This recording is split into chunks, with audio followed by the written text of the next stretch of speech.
창세기 49장 10절 말씀입니다. 창세기 49장 10절.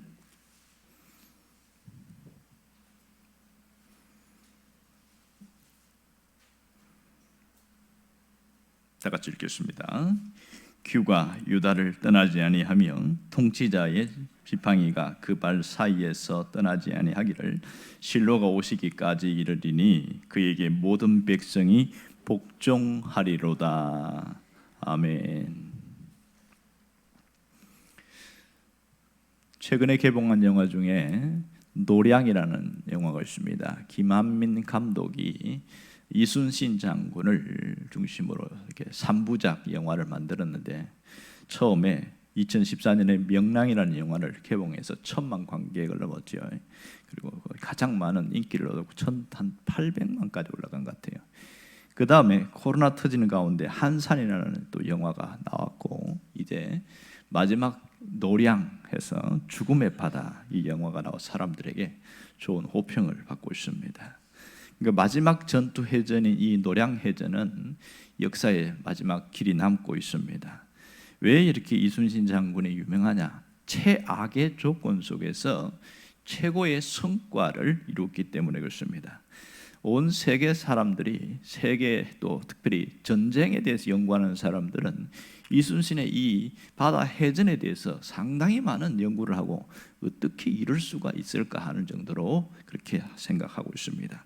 가장 불리한 상황에서 거기서 거슬러서 최대의 사건으로 유리하게 만들어낸 것이 이것이 또 우리 임진왜란의 또 상당한 성과로 나타나고 있습니다. 오늘은 성탄절입니다. 성탄은 예수 그리스도가 이 땅에 오신 인류 최대의 사건인 것은 부인할 수 없는 사실이지요. 우리가 성탄, 예수님의 오심을 기억하고 또 기념하기 위해서 예배를 드리고 있습니다.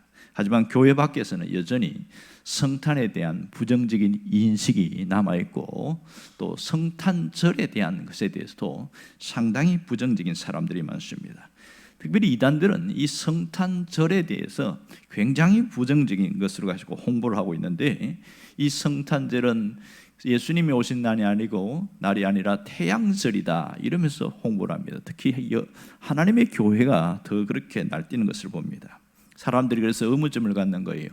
정말 12월 25일은 예수님이 태어나신 날이 아닙니까? 이렇게 묻습니다. 성경에는 뭐라고 얘기할까요? 성경에는 정확하게 대답하고 있지 않습니다. 그래서 이 12월 25일은 이교도들의 태양절이라고 합니다. 그러니까 동지인 12월 22일이 태양이 가장 약할 때고 25일이 태양빛이 가장 강할 때다 이렇게 나온 것 같아요. 그래서 25일을 태양의 날 그렇게 섬기고 있던 날이었는데 그러면 왜 교인들이 불만을 갖는 게 그래요? 왜 하필이면 이교도의 태양절인 이때를 성탄절이 되게 했을까? 이 얘기를 하고 있습니다. 율리우스라는 주교는 337년에 제위한 사람인데요. 이 사람이 성경을 보면서 따져보고 연구를 한 기록이 있더라고요. 보니까 누가복음 1장에 보면 사가랴 환상이 나오지 않습니까? 자기가 제사장으로 있으면서도 아이를 낳지 못 낳았어요. 그런데 천사가 와서 얘기를 하지요. 너에게 아들이 태어날 것이다. 이름까지 정해줍니다. 이름을 요한이라 해라. 그래서 그때가 언제냐면 초막절이었어요. 그리고 초막절 6개월 후에 춘분 때에 마리아가 예수님을 잉태하게 되었고 그리고 9개월 후인 춘분이니까 3월이지 않습니까? 9개월 후인 12월에 그의 동지에 예수님을 낳았다. 이 율리우스가 그런 주장을 하고 있었습니다. 성탄절이 지정된 것은 결정적인 것은 로마의 콘스탄티누스 황제 때입니다. 이 콘스탄티누스 황제가 313년에 밀라노 칙령을 발표하면서 기독교가 드디어 로마의 국교가 되어집니다.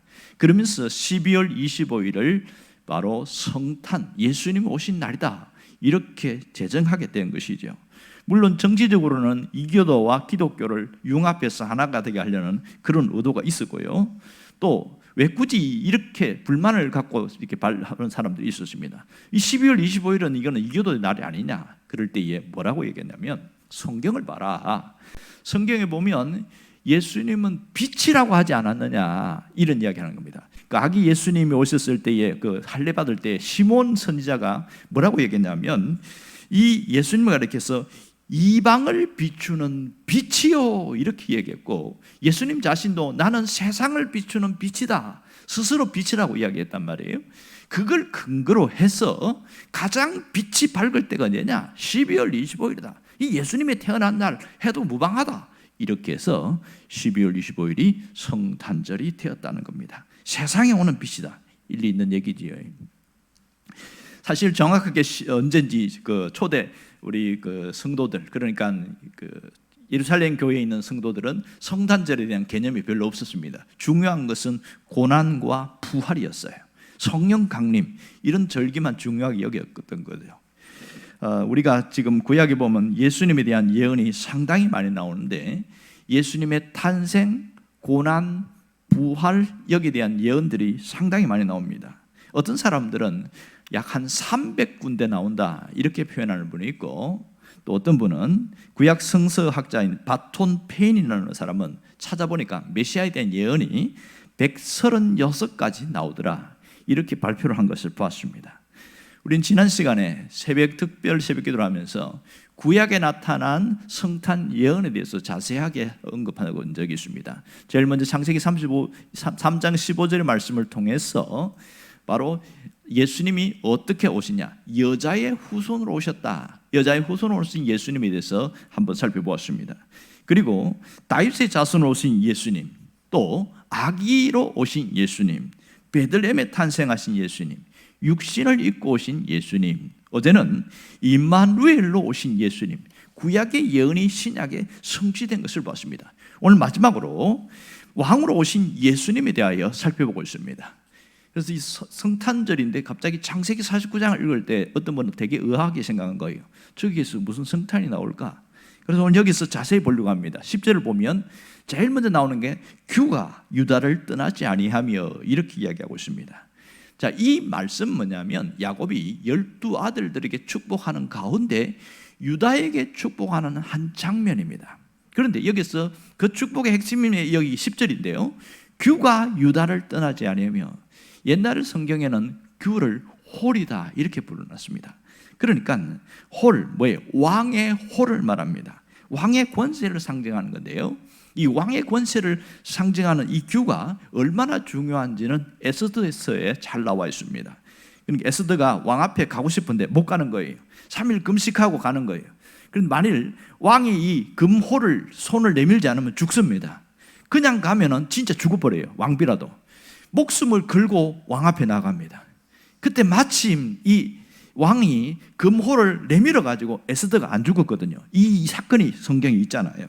그만큼 왕이 갖고 있는 이 홀, 다시 말해서 이것은 왕의 지팡이를 말하는데 그만큼 위대한 권세, 통치권을 갖고 있습니다. 그러니까 왕의 권세를 가진 것이 규다, 이렇게 볼 수 있겠지요. 결국 왕의 지팡이, 오늘 보면 규, 그 다음에 통치자의 지팡이, 이것은 같은 말인 것을 알 수가 있겠지요. 그만큼 규라는 것은 왕권을 상징하고 있는데, 결국은 이 유다를 통해서 이스라엘 나라가 세워질 것이고, 유다 지파를 통해서 왕권이 이어지게 될 것이고, 마지막에 하나님의 나라, 메시아의 왕국이 이어질 것이다. 이것이 창세기에 나타난 예언임을 알 수가 있습니다. 그런데 언제 이루어진다는 거예요? 언제까지 이것이 이루어집니까? 실로가 오시기까지, 이렇게 했어요. 실로가 오시기까지. 자, 이 실로라는 단어가 굉장히 해석하기 어렵습니다. 여러 단어를 찾아봤는데 도대체 실로가 뭐냐? 학설이 몇 가지가 있어요. 그 중에 이해할 수 있는 것은 이 실로는 예루살렘 성전에 들어가기 전 성막이 있는 장소로 이해하는 사람이 있습니다. 성막이 있는 장소. 또 문법적으로 보니까 실로라는 단어가 앞으로 오실 분, 이런 뜻이에요. 앞으로 오실 분. 누구에게 이야기할 때에 앞으로 오실 분, 예를 들어서 세례 요한이 예수님을 지칭할 때 뭐라고 했냐면 내 뒤에 오시는 분, 이런 식으로 표현했단 말이에요. 내 뒤에 오시는 분, 그런 문법적인 설명이 있고요. 세 번째는 발음이 실로라는 발음과 샬롬이라는 발음이 굉장히 비슷합니다. 그래서 뭐라고 해석하느냐면 이 실로는 평화의 사람이다. 이 세상에 평화를 가져올 뿐이다. 이렇게 해석을 해놨습니다. 결국 실로는 누구를 가리키느냐? 정리해 보니까 앞으로 오실 분, 왕권을 가진 분, 이분이 누구예요? 메시아죠.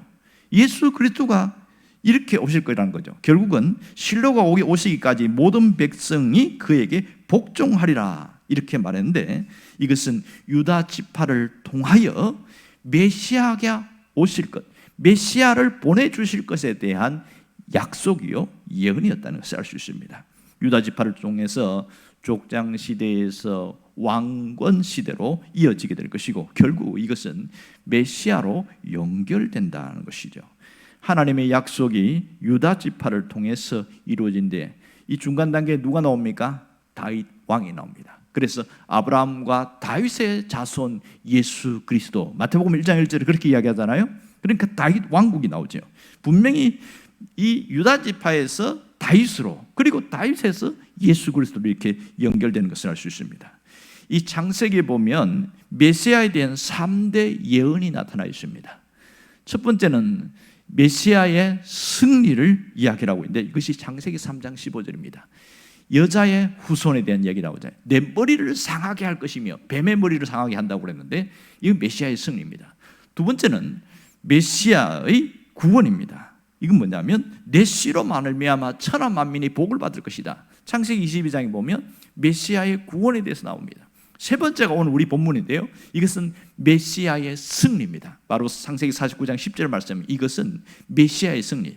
그러니까 창세기에 나타난 메시아의 예언은 메시아의 구원, 메시아의, 그러니까 승리, 메시아의 구원, 메시아의 이 통치. 오늘 이 본문은 메시아의 통치를 이야기하고 있는 것이죠. 그럼 이것이 어떻게 성취되었냐는 거예요.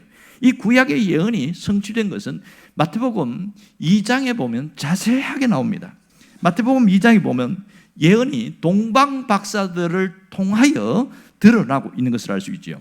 2장 2절을 보면 이 900km 이상을 장장 먼 거리, 저 페르시아 지역, 지금 이란 이라크 지방에서 이 낙타 타고 온 이 사람들이 예루살렘에 왔을 때에 가장 먼저 묻습니다. 뭐라고 얘기하냐면 유대인의 왕으로 나신 이가 어디 계시냐?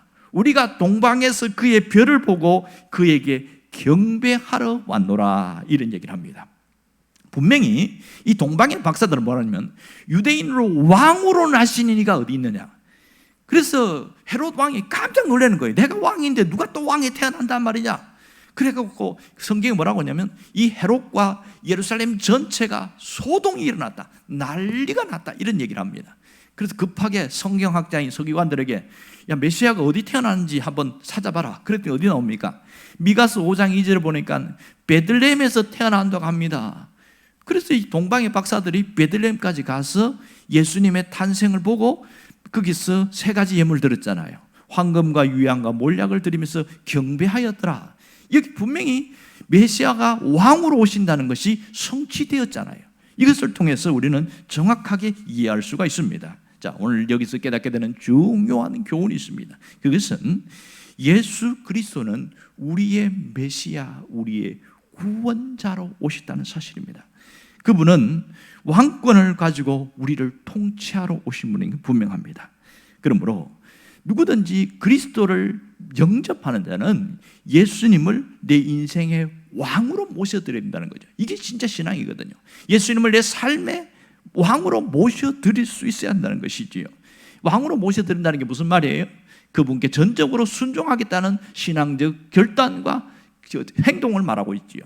내가 주님께 순종하겠습니다. 순종하는 삶을 살아가는 것이 왕으로 모시는 것에 대한 표시입니다. 말로는 누가 못하겠어요. 말은 잘할 수 있지만 정말 그분을 진짜 왕으로 섬기는 것과 차원이 다른 것이죠.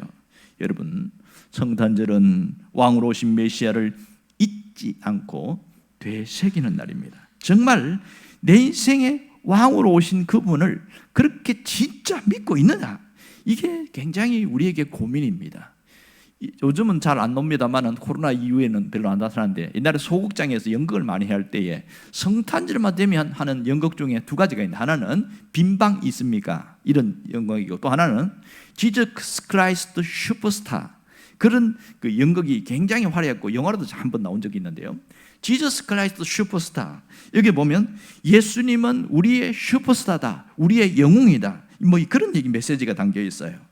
그런데 그 메시지는 있는데 그 속에서 예수님이 어떻게 사셨는가 우리는 어떻게 살아야 되는가 거기에 대한 메시지는 상당히 희박하다는 걸 알 수 있습니다. 분명한 것은 예수님이 왕으로 오셨지만 우리의 군림하러 오신 것은 아니라는 사실을 알아야 됩니다. 어떤 기관에서 코로나 이후에 가장 걱정되는 것 교회 안에서 가장 걱정되는 게 뭡니까? 이렇게 물었더니 가장 1위가 뭐냐면 한국 교회 다음 세대들이 걱정이 된다 이런 얘기합니다.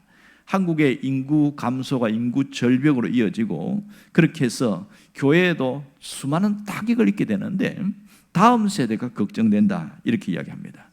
그런데 이것에 대해서 사람들이 고민이 많은 거예요. 과연 코로나 때문인가? 아니면 표면적인 인구 감소 때문에 교회가 점점 숫자가 줄어드는가? 이렇게 고민을 하는데 결국 심층 분석을 한 사람들은 뭐라고 이야기한 줄 아세요? 이면의 이유는 신앙교육의 부재 때문이다 이렇게 말합니다. 신앙교육의 부재 어린아이도 그렇고 어른도 그렇고 예수를 믿겠다고 하는 사람들이 신앙교육을 받아야 되는데 이 교육받는 걸 싫어하는 거예요. 아이 목사님 그냥 믿으면 되지 뭐 그렇게 뭐 성경 공부도 하고 귀찮고 그렇게 해야 됩니까? 안 받으려고 한다는 거예요 이게. 그러니 굉장히 어려움을 당하는 거예요. 이런 안타까운 현실이 있습니다. 그러다 보니까 예수를 믿는데 피상적으로 믿는 거예요. 피상적이 뭐예요? 수박 그다랗기식으로 믿는다는 거죠. 진짜 본질을 놓쳐버리고 그냥 그렇지 않겠는가 이런 생각을 하고 믿는다는 거예요. 그 중에 가장 비근한 예를 들자면 이런 겁니다. 모세 이야기할 때 모세가 홍해를 가를 때 모세의 지팡이에 사람들은 관심을 많이 간다는 거예요. 지팡이가 능력이 있지 않느냐. 지팡이를 쳤더니 뭐 바위에서 막 쪼개지고 반석에서 물이 나오고 지팡이를 손을 들고 있으니까 뭐 아말렉과 싸워서 이기기도 하고 뭐 이런 지팡이에 관심을 갖고 있는 그런 일들이 많다는 거예요. 그런데 정작 중요한 것은 그 홍해를 가르친 하나님을 놓치고 가르치지 않았다. 이게 첫 번째 문제입니다. 또 기도원 이야기하면서도 말도 안 되는 사건이죠. 13만 5천 명 대 300명이가 싸워요. 이 말도 안 되는 싸움이잖아요. 그런데 그 결국은 이기지 않습니까? 그래서 기도원의 300용사를 주시옵소서. 기도의 300용사를 주시옵소서. 교회가 그렇게 한다는 거예요. 그 자체의 취지는 괜찮지만 사실 성경에 용사라는 말은 없다는 거예요. 사실 300명도 용사가 아니고 그냥 시내 가갖고 물을 먹는데 손으로 이렇게 먹어서 그렇게 해서 이렇게 뽑힌 사람들이지 정작 그 기도원의 전쟁에서 중요한 것은 하나님이라는 거예요. 하나님이 거기서 역사하셨고 하나님이 그들을 구원하셨고 이 하나님을 놓쳐버리고 사람에게 집중하더라는 겁니다. 왜 이런 일이 생길까요? 신앙 교육의 부재입니다. 교육을 받지 않으니까 피상적으로 믿는 거예요. 이것이 어른도 그렇고 어린아이도 그렇고 그렇게 흘러가다 보니까 제대로 된 신앙을 갖지 못한 상태에서 그렇게 성장하는 거예요. 어떤 분이 쓴 글에 보니까 그렇게 자라다가 아이들이 교회를 이렇게 받다가 이제 사회생활을 나가보니까 교회에서 신앙교육 받은 것과 사회 현실은 너무 부딪혀보니까 정반대 현상이 일어나더라는 거예요. 어른들도 교회 안에서 있던 믿는 거 하고 밖에 나가서 살다 보면 부딪히는 게 많다는 거예요. 이게 뭐지? 혼동이 오기 시작하는데 거기서 내 마음대로 하면 되지 이렇게 산다는 거예요. 그러다 보니까 하나님을 믿는 그 의식과 믿음은 있는데 삶이 그 능력으로 나타나지 않게 되더라. 뭐 이런 얘기를 하고 있는 거예요. 결국은 기본이 쑥 들어가 보니까 예수를 믿는데 예수님은 우리의 슈퍼스타고 우리의 왕이고 우리를 위한 모든 것을 준비한 이런 분으로만 이야기를 했다는 거예요. 결국은 이 땅에 오신 예수님 처음의 의도는 그게 아니라는 거예요. 그분은 왕으로 오셨지만 섬기러 오신 분이 아니냐. 왜 이걸 놓쳐버렸냐? 그분은 대접받기 위해서 온 것이 아니고 대접을 하기 위해서 이 땅에 오셨다는 것을 놓쳐버린 거죠. 성경은 우리가 잘 압니다. 예수님이 제자들의 발 씻기는 이야기를 하면서 예수님은 발 씻김을 당하러 온 것이 아니고 발을 씻으러 왔다는 것을 강조하지 않아서 이런 자꾸 현상이 생기고, 그래서 신앙의 질이 떨어져 버리게 되더라. 결국은 하나님이 드러나야 될 그 장소, 그 자리에 사람이 드러나는 거죠. 왜냐하면 성경에는 다윗이 유명하고 모세가 유명하고 사람을 드러내다 보니까 하나님이 사라져버린 거예요. 그러다 보니까 우리 삶 속에도 사람이 드러나고 하나님은 약화되니까 신앙이 무너지더라. 일리 있는 얘기지요. 정말 중요한 것은 성탄에 대해서 우리가 깊이 생각할 것은, 예수님은 왕으로 오셨지만 결국은 십자가 지기 위해서 오셨습니다. 유명한 말 기억나시지요? 십자가 없이는 영광이 없다. No cross, no crown. 십자가 없이는 영광이 없다. 그 말을 우리가 유명한 말입니다. 예수님의 고난과 죽음 없이는 결국 부활의 영광은 절대로 있을 수 없습니다. 그런데 성도들이 부활의 열매를 좋아하지만 고난과 죽음은 싫어하는 거예요. 아무든지 나를 따라오려거든. 주님 뭐라고 그랬어요? 자기를 부인하고, 철저한 자기 부인이 있어야 되고 자기에게 주어진 십자가를 지고 나를 따를 것이니라. 주님은 그렇게 말씀하셨지만 성도들이 제대로 배우지 않다 보니까 그 말씀대로 살아가지 않게 되니까 어떻게 됩니까? 결국 성도들의 신앙이 점점 무너지게 되어졌고, 예수님을 왕으로 외치면서 기득권을 가진 종교로 전락해버리게 되고, 그래서 사회에서, 정치 세계에서, 법조의 세계에서 예수를 믿는 사람은 있지만 그 예수를 믿는 신앙의 고백이 있는 사람은 약해지니까 나라가 점점점 어두워지고 암울해지고, 법조계나 사회생활이 어떤 유명한 힘을 가진 사람들이 영향력을 행사하지 못하는 이런 현실이 되어버렸다. 한탄하는 사람들이 그를 보면 이해가 되는 거예요. 왜 그랬을까요? 가시 면류관을 쓰신 예수님 대신에 왕관을 쓴 예수님을 자랑하기 때문에 그렇습니다. 십자가에 달린 예수님 대신에 금은 보화에 달려있는 보좌에 앉으신 예수님을 생각하다 보니까 우리의 신앙이 이렇게 틀어진 결과다, 그런 얘기를 하고 있습니다. 여러분, 지금 주님은 우리 곁에서 작은 자와 함께 하시는 주님인 것을 깨달아야 됩니다. 저 높고 높은 보좌 위에 왕으로 앉으신 주님만 생각하다 보면 진정 주님이 이 땅에 오신 목적을 잃어버릴 때가 굉장히 많다는 것이죠. 주님은 가장 먼저 왔을 때에 귀족들과 함께 하지 않았습니다. 레위인들과 제사장들과 함께 어울리지 않았어요.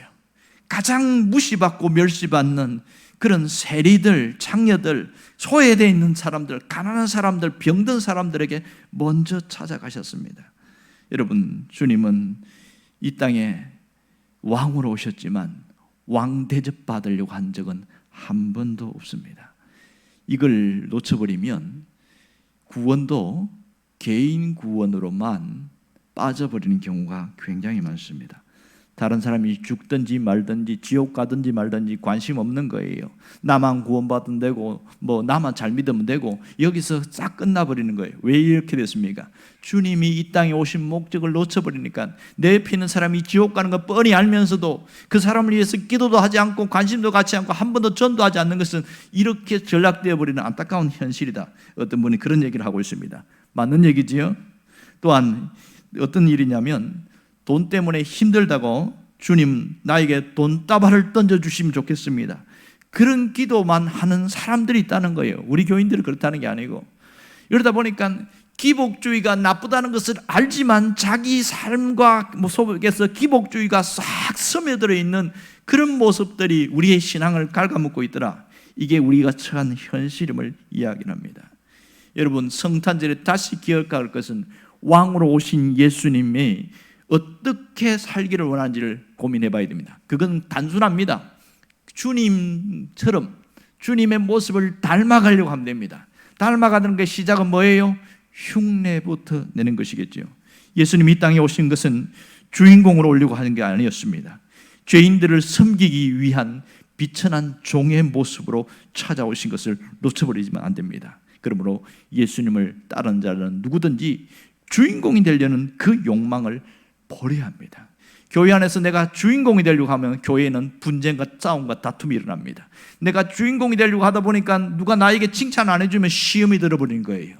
여러분, 교회 안에서는 철저하게 하나님 한 분, 예수 그리스도만 주인공이 되고 우리는 섬기는 자로 있어야 됩니다. 주님이 알아주시면 끝, 그런 중심이 아니면 끊임없이 사람에게 관심을 갖게 되었습니다. 예수님은 이런 말씀하신 것을 깊이 생각이 됩니다. 마가복음 10장 45절에 유명한 말씀하신 거 기억나시죠? 인자가 온 것은 섬김을 받으려 함이 아니라 도리어 섬기려 하고 많은 사람, 자기 목숨을 많은 사람의 대속물로 주려 함이니라. 깊이 생각이 됩니다. 그러므로 누구든지 으뜸이 되고자 하는 자는 예수님처럼 살아야 할 것을 강조하고 있습니다. 오늘 우리가 성탄을 예배를 드리면서 기억해야 될 것은 주인공으로 오신 주님이 아닌 종의 모습으로 오신 주님을 다시 한번 기억해야 됩니다. 주님의 길을 걸었던 모든 사람들, 그 뜻을 깨닫고 살아가는 사람들은 화려한 영광을 던져버리고 온전히 주님을 따라가는 것에 집중했습니다. 이렇게 예수님을 따라가는 자에게 주시는 축복이 뭔지 아세요? 주님과 함께하는 자에게 준비된 영광이 있습니다. 의의 면류관, 생명의 면류관, 이것이 준비되어 있는 것이죠. 주님의 이 땅에서 종처럼 살았지만 하나님은 높여서서 하나님 보좌 우편으로 세우셨습니다. 예수님을 따라서 이 땅에서 이름도 없이 빛도 없이 그렇게 주님처럼 살아간 사람들은 분명한 것은 하나님이 높이 세우셔서 가장 높은 곳으로 세우십니다. 어떤 분이 쓴 글에 그렇게 써놨더라고요. 이 천국에 갔을 때 가장 높은 면류관은 어떤 사람입니까? 주님을 위하여 살다가 순교한 사람. 그렇게 써놨어요. 주님을 위하여 살다는 순교한 사람. 신성종 박사라고 있는데 이분은 총신대학원의 원장도 하시고 이분이 죽은 건 아닌데 그 똑똑한 그런 분이 내가 본 천국이라는 책을 썼어요. 오래전에 쓴 책입니다. 그 책에 보면 자신이 진짜 환상 중에 천국과 지옥을 경험하고 왔는데 이 박사가 그렇게 하고 왔으니 할 말도 없지요. 그런데 그분이 쓴 책이 뭐라고 그러냐면 가장 높은 바늘 위에 영광의 면류관을 쓴 사람은 순교자였다. 주님을 위하여 한평생 수고하다가 순교한 사람, 그렇게 써놨어요. 그 다음은 누구냐? 순교는 하지 못했지만 끝까지 신앙의 절개를 버리지 않고 견디고 살다가 하나님을 위해 살던 그 사람이 그 다음에 바늘에 서 있더라, 이 얘기합니다. 우리는 순교자의 바늘에 올라가진 않지만 두 번째는 가능하겠지요. 누가 그 위에 올라가 있겠습니까? 주님의 모습을 따라가는 사람입니다. 주님이 이 땅에 오신 것은 섬기려 하심이었습니다. 가장 소외받고 병들고 힘든 자들 섬기라는 겁니다. 그러므로 우리가 할 일은 분명합니다. 주님 모습 따라간다는 것은 내가 섬겨야 할 자가 누구인가를 찾아보는 것이죠. 여러분, 약하고 소외된 자들, 도움이 필요한 자들이 있습니다. 모두를 다 섬길 수는 없어요.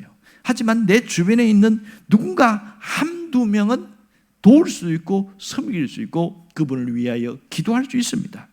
그에게 도움을 필요한 사람에게 손을 내밀라는 거죠. 적극적으로 손을 내밀어서 그렇게 살아면 내가 한두 명을 섬겼지만 주님은 모두를 섬긴 것으로 인정해 준다는 거예요. 이 놀라운 거 아니겠어요?